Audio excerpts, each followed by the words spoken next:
mau menginterview mengenai BPUPKI dan Pancasila. Apakah bersedia? Bersedia. Nah, dalam sidang BPUPKI tersebut itu kan melibatkan banyak tokoh yang memiliki latar belakang yang berbeda ya. Menurut kamu kenapa penting mereka harus ada di dalam BPUPKI? Karena menurut aku tokoh-tokoh penting itu bisa menjadi representatif atau perwakilan rakyat Indonesia yang bisa menyuarakan nilai-nilai persatuan juga demokrasi dari rakyat Indonesia. Nah, dalam sidang tersebut itu kan pasti banyak pendapat kan ya, dan pasti mereka itu semua melewati proses musyawarah dalam sidangnya tersebut. Nah, bagaimana proses sidang tersebut mencerminkan nilai keempat Pancasila? Sila keempat ya, karena sila keempat itu kan nilai-nilainya itu tentang permusyawaratan juga demokrasi, dan di sidang BPUPKI itu mereka rapat, mereka sidang itu keputusannya diambil secara musyawarah dan juga diskusi, jadi bukan tanpa paksaan, jadi secara langsung itu sudah mencerminkan nilai dari sila keempat. Oke, ini langsung aja diinterview. Pertanyaan pertama, apa alasan Jepang membentuk BPUPKI dan gimana hal itu berkaitan dengan perumusan Pancasila? Oke, jadi alasan Jepang membentuk BPUPKI itu adalah untuk menarik simpati dari rakyat Indonesia. Dan kenapa itu penting bagi Pancasila? Karena pada saat pembentukan BPUPKI, lahirlah Pancasila sebagai dasar dari negara Indonesia ini. Oke.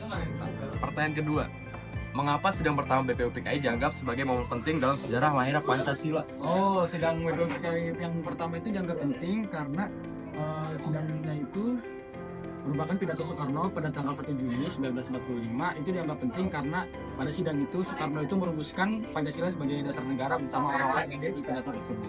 Oke, baik. Terima kasih Mas Reza. Ya, keren banget kalau BPUPKI. Teknik hubungan. Saya akan mewawancarai terkait sejarah Pancasila dan BPUPKI dari kelompok dulu. Oke, jadi mungkin pertanyaannya aku mau nanya ke Naila.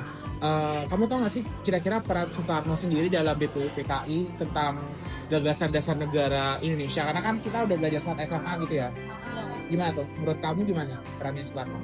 Kalau menurut aku, yang aku pernah tahu dan belajar itu Soekarno itu berperan ikonik di tepatnya tuh di 1 Juni 1945 itu terkait perumusan nama Pancasila. Jadi perumusan dasar Pancasila itu, nama Pancasila itu tuh yang dicetuskan oleh Soekarno. Jadi kalau ditanya peran ya beliau itu penggagas nama Pancasila. Oke. Benar sih, mungkin Soekarno kan emang paling penting banget ya di BPUPKI ini, apalagi di Indonesia sendiri. Oke, mungkin aku next nih ke pertanyaan selanjutnya nih. Kalau dari kamu sendiri nih, menurut kamu nilai-nilai Pancasila apa aja sih yang muncul dari, kita kan tahu ya semangat sama gimana sih dinamika dari BPUPKI dibentuk, abis itu juga proses pembuatannya juga sangat ribet gitu. Dan kamu apa aja sih nilai-nilai Pancasila yang terukit? Kalau dari yang aku lihat itu ada dua yang terutama sih Mas. Yang pertama itu pasti musyawarah mufakat, karena kan mereka merumuskan dasar negara gitu kan. Jadi mereka dari latar yang beda-beda ngumpul di satu tempat itu untuk satu tujuan yang sama gitu. Nah, dari satu tujuan yang sama itu lanjut ke poin kedua, yaitu tentang persatuan. Jadi mereka itu punya satu tujuan yang sama, yaitu kemerdekaan Indonesia. Jadi itu sih Mas, dua poin. Oke, itu aja sih mungkin yang aku tanyain, karena kan kita pasti banyak dasar-dasar dari BPUPKI lah ya. Oke, mungkin sekian dulu dari aku. Makasih ya Nela udah mau ngisi pertanyaan. Terima kasih. Oke, sekian presentasi dari saya tutup dengan terima kasih. Pada kesempatan kali ini saya akan memberikan rangkuman tentang film BPUPKI atau Badan Penyelidik Usaha-Usaha Persiapan Kemerdekaan Indonesia. Ringkasan dari film BPUPKI sendiri ini diambil dari film BPUPKI tentang sejarah perumusan Pancasila, di mana Badan Penyelidik Usaha-Usaha Persiapan Kemerdekaan Indonesia atau BPUPKI atau Dokuritsu Junbiko Sakai merupakan lembaga yang dibentuk oleh pemerintah Jepang pada tanggal 29 April 1945 sebagai strategi untuk menarik simpati rakyat Indonesia di tengah kondisi Perang Dunia II yang bertugas mempersiapkan kemerdekaan Indonesia dan menjadi tonggak awal perumusan dasar negara. BPUPKI sendiri ini diketuai oleh Dr. KRT Rajiman Widyodiningrat dan beranggotakan 67 tokoh dari berbagai latar belakang, termasuk tokoh nasionalis dan tokoh agama. Latar belakang terbentuknya BPUPKI. Jadi kondisi dunia saat itu pada tahun 1945, Jepang mulai terdesak dalam Perang Dunia II, terutama di Perang Pasifik. Pasukan sekutu seperti Amerika dan sekutunya makin mendesak Jepang di berbagai wilayah Asia termasuk Indonesia. Strategi politik Jepang. Untuk menarik simpati dan dukungan rakyat Indonesia agar tetap membantu Jepang dalam perang, Jepang menjanjikan kemerdekaan kepada Indonesia. Janji tersebut diumumkan pada 7 September 1944 oleh Perdana Menteri Jepang Koiso bahwa kemerdekaan akan diberikan kepada Indonesia di kemudian hari. Selanjutnya, tindakan konkret Jepang. Sebagai wujud dari janji tersebut, Jepang membentuk sebuah lembaga semi-legislatif yaitu BPUPKI pada 1 Maret 1945, dan janji tersebut diresmikan pada 29 April 1945 bertepatan dengan hari ulang tahun Kaisar Jepang. Tujuan Jepang adalah untuk menenangkan rakyat Indonesia agar tidak memberontak, mempercepat proses kemerdekaan dengan pengawasan Jepang, serta menjaga citra Jepang sebagai pembebas Asia dari penjajah Barat. Selanjutnya merupakan tugas BPUPKI. Yang pertama adalah untuk merumuskan dasar negara, di mana terdapat diskusi penting pertama, yaitu merupakan mengenai Indonesia merdeka akan berdiri di atas dasar apa. Kemudian terdapat para tokoh seperti Muhammad Yamin, Dr. Supomo, dan Insinyur Soekarno yang menyampaikan gagasan mereka dalam sidang pertama BPUPKI. Puncaknya adalah pada tanggal 1 Juni 1945, di mana Soekarno memperkenalkan istilah Pancasila. Yang kedua adalah membentuk panitia panel pendukung. Untuk mempercepat tugas, BPUPKI membentuk panitia kecil untuk mengumpulkan usulan anggota. Panitia 9 yang menghasilkan Piagam Jakarta sebagai cikal bakal pembukaan UUD 1945. Selanjutnya adalah menyusun dan membahas rancangan Undang-Undang Dasar atau UUD. Pada sidang kedua, pada 10 sampai 16 Juli 1945, BPUPKI fokus menyusun rancangan UUD termasuk bentuk negara yang disepakati Republik, wilayah negara yang disesuaikan dengan bekas wilayah Hindia Belanda, serta sistem pemerintahan dan kewarganegaraan. Untuk sidang utama BPUPKI terbagi menjadi 2 sidang.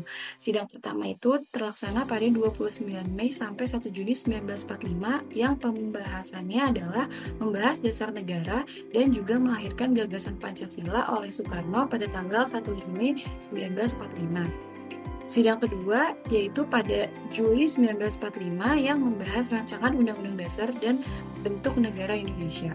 Dan melalui kedua sidang ini, BPUPKI memberikan kontribusi besar dalam merumuskan dasar negara, menyusun arah dan sistem pemerintahan, serta merancang Undang-Undang Dasar 1945. Ini saya akan membahas tentang analisis sosial terkait sejarah Pancasila. Yang kami dapatkan sumbernya dari studi literatur maupun video BPUPKI. Oke, jadi saya akan mulai dengan membahas bagaimana latar belakang lahirnya Pancasila sebagai dasar negara. Ini penting banget karena dari sini kita bisa lihat gimana kompleksnya dinamika sosial politik Indonesia di waktu itu. Nah, pada tanggal 1 Juni 1945, dalam sidang BPUPKI, Soekarno menyampaikan gagasan Pancasila sebagai dasar negara. Dari ide ini tuh sebenarnya bukan muncul secara tiba-tiba, tapi lahir dari realitas masyarakat Indonesia di waktu itu yang sudah sangat beragam, baik secara etnis, agama, budaya, maupun golongan sosial.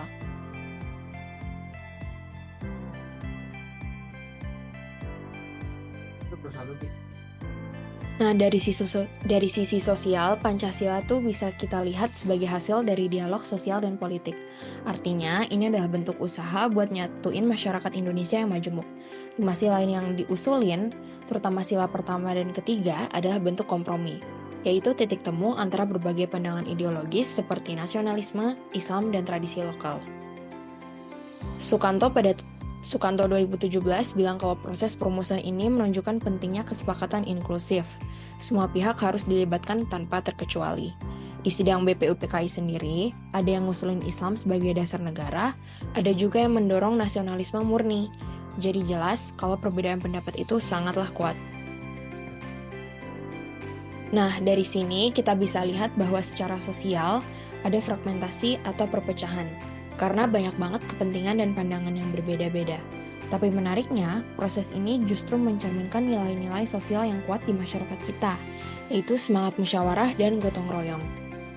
Dan ini ditegaskan pula sama Mulyana pada tahun 2019 yang nyebut kalau musyawarah dan gotong royong jadi nilai dominan dalam proses perumusan Pancasila.